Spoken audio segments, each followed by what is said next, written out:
Bismillahirrahmanirrahim. Assalamualaikum warahmatullahi wabarakatuh. Dalam kesempatan ini, saya akan mempresentasikan terkait manajemen ASN dan smart ASN. Sebelumnya, perkenalkan saya Dr. Zia Fitriansari. Adapun judul yang akan saya bawakan adalah Smart ASN for Smart Government, langkah nyata menuju birokrasi yang unggul. Sebelum masuk, kita harus tahu dulu apa sih manajemen ASN itu. Jadi, manajemen ASN itu adalah cara untuk mengatur ASN atau aparatur sipil negara biar kerjanya makin efektif, profesional, dan punya integritas. Selain itu, manajemen ASN juga mengelola ASN untuk memiliki sifat profesional, nilai dasar, etik profesi, bebas intervensi, dan bersih dari praktik lain. Tujuan utamanya itu apa sih? Jadi tujuan utama dari manajemen ASN ini adalah ASN menjadi game changer pembangunan. Kemudian membentuk ASN birokrasi yang melayani, bukan dilayani. Kemudian yang ketiga adalah ASN punya mindset profesional dan berakhlak. Jadi apa aja sih fungsi ASN itu? Fungsi ASN adalah sebagai pelaksana kebijakan publik, kemudian pelayan publik, dan juga perekat dan pemersatu bangsa. Nah, di dalamnya terdapat ada sistem merit. Jadi sistem merit itu adalah cara untuk mengatur ASN berdasarkan skill, kinerja, dan integritas, bukan karena koneksi, ya, atau like dan dislike. Jadi ada poin-poin penting di dalamnya. Yang pertama ada titipan-titipan ke. Nah, naik jabatan atau rekrutmen harus murni dari kemampuan, bukan siapa kenal siapa.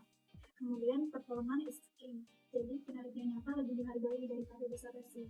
Sebagai ASN yang produktif pasti akan mendapatkan reward. Kemudian skill upgrade wajib. ASN harus terus belajar dan dikembangkan.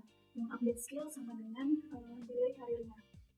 Kemudian fair play only. Jadi ASN itu punya kesempatan yang sama. Nggak ada diskriminasi gender, suku, agama, atau senioritas yang berlebihan. Kemudian transparansi model on. Jadi semua proses karir, baik rekrutmen, mutasi, promosi itu jelas, terbuka, bisa dicek di publik. Kemudian ada reward dan punishment system. Jadi ASN yang keren akan dapat penghargaan. ASN yang malas atau nakal pasti akan mendapatkan sanksi. Kemudian yang terakhir adalah the right person in the right place. Jadi ASN ditempatin sesuai keahliannya. Jadi misalnya nggak ada tuh ceritanya ahli IT, tapi disuruh ngurus kebun, kayak gitu contohnya. Kemudian ada pilar-pilar manajemen ASN. Yang pertama ada perencanaan ASN, jadi dihitung kebutuhan pegawainya, kemudian beban kerjanya. Kemudian yang kedua ada pengadaan ASN, seperti rekrutmen, transparan, adil, KKN. Kemudian yang ketiga ada pengembangan ASN, jadi bisa melalui training, diklat, atau coaching. Kemudian yang keempat ada penilaian kinerja, bisa pakai target atau outcome based. Kemudian yang kelima ada penggajian dan penghargaan, jadi sesuai kinerja, ada reward dan punishment. Lalu yang keenam ada disiplin dan etik, jadi harus patuh aturan dan juga bisa menjadi role model. Nah, smart ASN itu apa sih? Jadi kenapa sih harus smart ASN? Jadi sebagai ASN muda, kita harus siap kerja di era digital. Ada 6 karakter utama yang wajib kita punya. Yang pertama ada servant atau melayani. Jadi sebagai ASN itu harus bisa menjadi pelayan masyarakat, bukan menjadi seperti bos.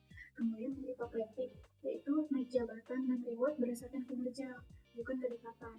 Kemudian bisa juga kita harus menjadi orang yang adaptif, yaitu luwes hadapi perubahan, update teknologi, dan juga anti gaptek. Responsif sebagai ASN kita harus cepat tanggap dengan masalah-masalah yang terjadi di masyarakat. Kemudian teknological literasi, melek digital, bisa manfaatin AI, big data, dan sebagainya.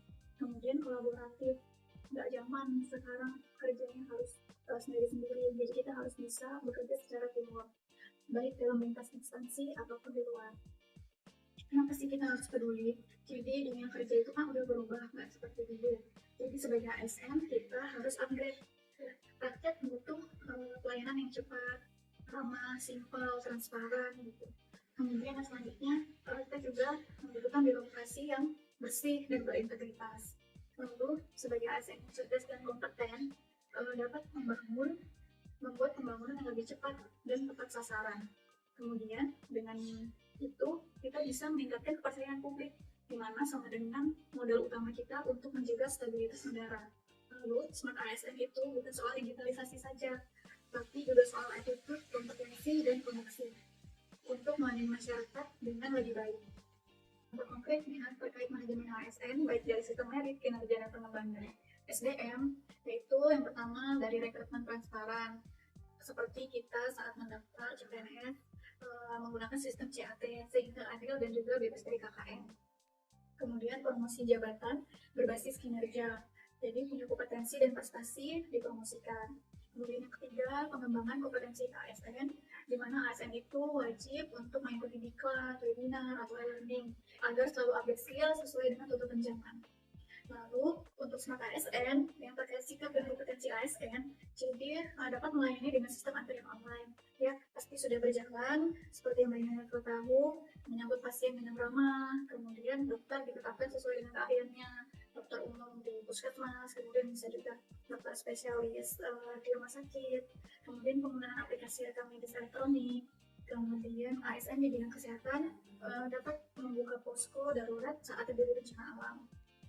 Lalu yang terakhir adalah sekarang banyak konten-konten edukasi mengenai kesehatan di media sosial resmi dari instansi terkait. Nah, simpulannya jadi ASN masa kini itu bukan cuma pegawai negeri biasa, tapi sebagai agen of change yang bikin birokrasi makin gesit, adaptif, dan melayani dengan sepenuh hati. Cukup sekian dari saya, kurang lebihnya mohon maaf. Assalamualaikum warahmatullahi wabarakatuh.